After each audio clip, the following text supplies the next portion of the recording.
Mas o templo de que Jesus falava era o seu corpo. Mas o templo de que Jesus falava era o seu corpo. Mas o templo de que Jesus falava era o seu corpo. Vamos para o segundo em que o Salvador encontrou pela frente, ainda no Evangelho segundo João, mais uma pessoa que só via coisa física. Tá. O Salvador respondeu e disse: qualquer que beber desta água tornará a ter sede. Pode seguir, minha rica. Né? Mas aquele que beber da água que eu lhe der nunca terá sede, porque a água que eu lhe der se fará nele uma fonte d'água que salte para a vida eterna. Disse-lhe a mulher: soberano, dá-me dessa água, para que não mais tenha sede e não venha aqui tirá-la. Amadinha, as pessoas hoje têm ido no domingo tirar água em algum lugar, tá com sede de novo. Verdade. Vai na quarta, tá com sede de novo. Isso é verdade. Vá na consagração pela manhã e tá com sede de novo. E vá também na festividade, vai no domingo e volta de novo, e toda semana, e não para de ir. Não para. Porque não está bebendo da água verdadeira. Você vê que a mulher do poço, amada, até aquele momento ela só tinha visão física. Ele fala: mulher, se souberes o dom de quem te pede de beber, tu que lhes pediria. E ele, no caso do Salvador, lhe daria água viva. Sim. Quando ele fala da água viva que salta para a eternidade, que quem dela bebe não tem mais sede, a mulher está vendo coisa física. Eu não quero caminhar fisicamente até o poço, porque só entende coisa física. Mas essa mulher, assim como Shaul, ela se libertou disso. Sim. Ela se libertou porque depois ela falou: veja que tu és profeta, onde eu devo adorar? Então agora o assunto já mudou para coisa de entendimento, para coisa espiritual. Entende, amada? Então é o segundo ponto que você observa um contraste entre quem enxerga coisa física e quem enxerga coisa espiritual. Nesta mesma passagem, o Salvador fala assim: o Pai busca aqueles que o adoram no entendimento. No entendimento. Tá certo? Sim. Fala assim: porque o Pai é espírito, ele é o entendimento. Assim importa que quem o adore no entendimento. Shaul chegou a dizer: ao Criador que sirvo no meu entendimento. Né? Aos Filipenses. Sim. Não é verdade, amada? Presto a ele um culto no entendimento, um culto racional. E aquele... Aos romanos. É verdade. E aquele, eu falo até por mim agora, que presta... É um culto, não? É o Criador no espírito, no entendimento, ele está sempre cheio. Assim, não precisa, né? Não se precisa. reencher. Mas assim, quem tem necessidade de ir num templo, numa denominação, tem sempre que estar indo lá. Porque tem a sensação, sim, de que se não for, está faltando alguma coisa.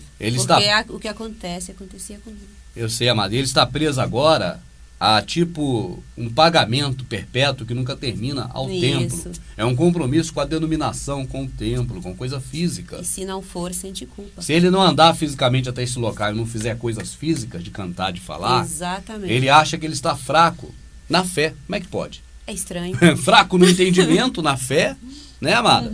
Que é coisa software, se ele não for fazer atividade física. É uma coisa muito estranha. Esquisito. Shaul não conseguiria entender isso. Certamente que não conseguiria, não. se alguém falasse para ele hoje. Shaul é assim hoje, ele diria: como pode isso? É um paradoxo. É verdade. Né? Dê-me água para beber. Se conhecesse o dom de Deus e quem lhe está pedindo de beber, você é que lhe pediria. E ele lhe daria água viva. Senhor, não tens um balde, o poço é fundo. De onde pegarias essa água viva? Quem bebe dessa água terá sede de novo. Mas aquele que beber a água que eu vou lhe dar, esse nunca mais terá sede. E a água que eu lhe darei vai se tornar dentro dele uma fonte de água viva que jorra para a vida eterna. Senhor, dá-me dessa água, para que eu não tenha mais sede e nem precise vir aqui para tirar. Nós vimos já que o templo do Salvador, no entendimento, é o corpo. Somos nós esse corpo. Né?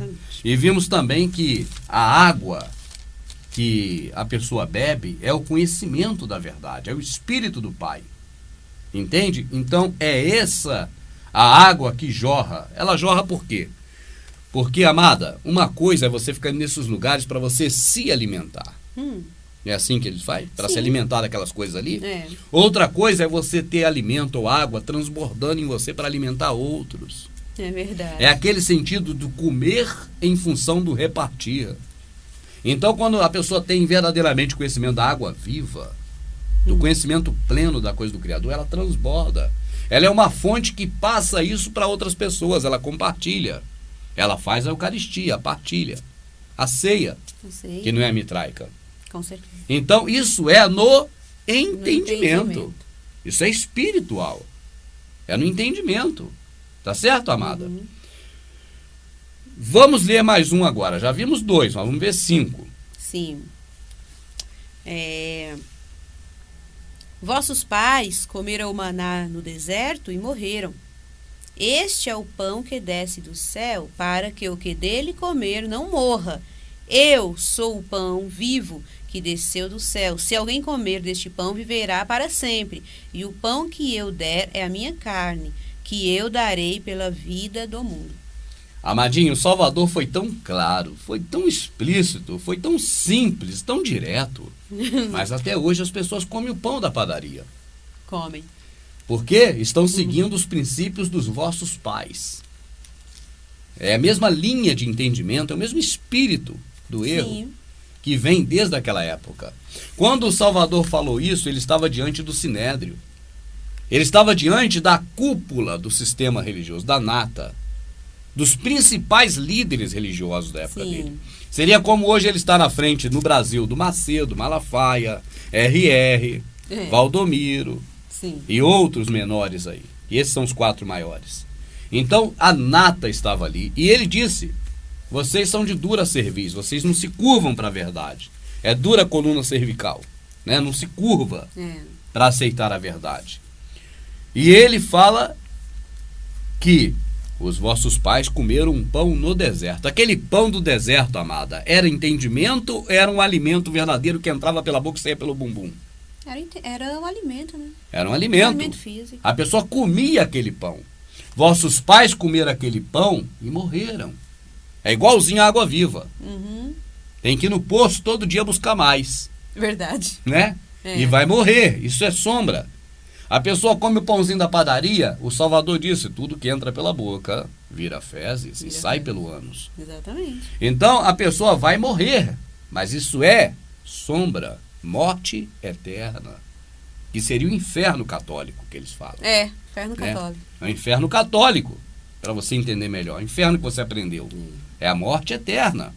Então você come esse pão. Hoje é um pedacinho desse tamanhozinho ainda, só uma solenidade. Aquilo vai virar um tantinho de merda tão pequeno que não dá nem para medir. Porque vai ser compactado só ali o excremento. E não vai adiantar nada. Mas o Salvador fala: o pão que eu vos der é a minha carne. Exato. Hoje você vai repartir esta carne de forma espiritual. Como é de forma espiritual? Entendimento.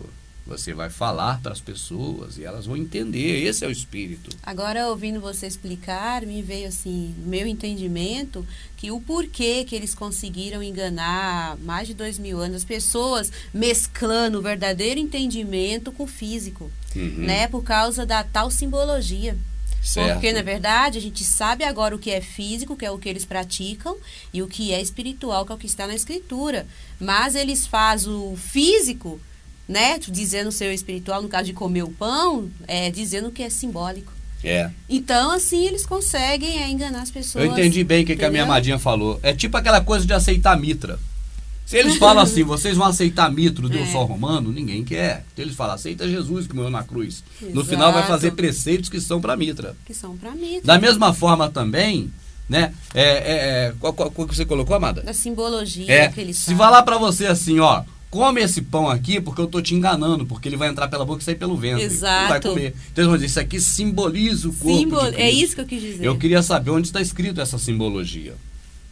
Né, porque amada? na Escritura são só 2 coisas, física e espiritual, não tem um meio termo. Né? Então eles te levam a um espírito errado, ao entendimento errado. Né, amada? Exato. Um espírito de confusão para que você confunda. Comer um pedaço de pão simbolicamente, que isso é ritual. Isso não tem amparo da Escritura, com o repartir do pão, que é o corpo dele, que é falar dele para as pessoas. Isso. Para respaldar essa coisa mística deles, né, ritualística. eles acrescentaram um texto na Bíblia. Na Bíblia. Comei, fazei isso em memória de mim, um texto que é apócrifo. Esse trecho não existe na Vulgata, e muito menos nos originais anteriores à Vulgata. Né, amada? Isso. Então, meu amado, chegamos no terceiro ponto. Esse é: vossos pais comeram pão físico. Cara, não foram só os pais, não. As pessoas hoje ainda estão comendo um pão físico na Santa Ceia. Ou a hóstia católica, que é trigo, é o mesmo elemento, é a mesma simbologia. Mas o Criador mandou comer a carne dele. E se você já come a carne dele, agora você tem o dever, o direito, né, amado, acima de dever, que bom. É verdade. De fazer o quê? Repartir com as porque pessoas. eu penso assim, a partir do momento que os nossos olhos, nossa mente é aberta para o entendimento verdadeiro, é aí que a gente tem mais a responsabilidade de repartir essa ceia, não ficar só pra gente, né? É isso aí, meu amado. Por amor ao próximo, que é a base de tudo que ocorreu no passado, né, amado? Até os dias do Salvador e até os dias de hoje. Por esse motivo, por amor ao próximo, você vai repartir com ele agora. O pão espiritual, o pão do entendimento. É falar para que a pessoa entenda. Amada, interessante, né, minha rica? A ferida, né? Sempre a ferida é o que não pode de maneira nenhuma cicatrizar nesse sistema. Eles têm que deixar uma ferida aberta. Você observa, por exemplo, amada, porque eles nunca deram vamos dizer, um medicamento para fechar a ferida. Porque nunca falaram que entendimento e espírito, com certeza, é a mesma coisa para nós. Né, amada? Por quê? Seria dar um bálsamo para esse ferimento.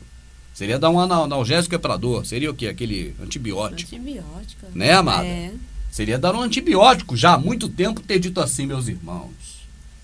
Para falar do espírito verdadeiramente, das coisas do Pai, é muito difícil. Mas nós podemos dizer que para nós humanos, espírito, na verdade, é o entendimento. É a parte do software do cérebro, que é a mente. A mente, ela entra nela o espírito, o entendimento.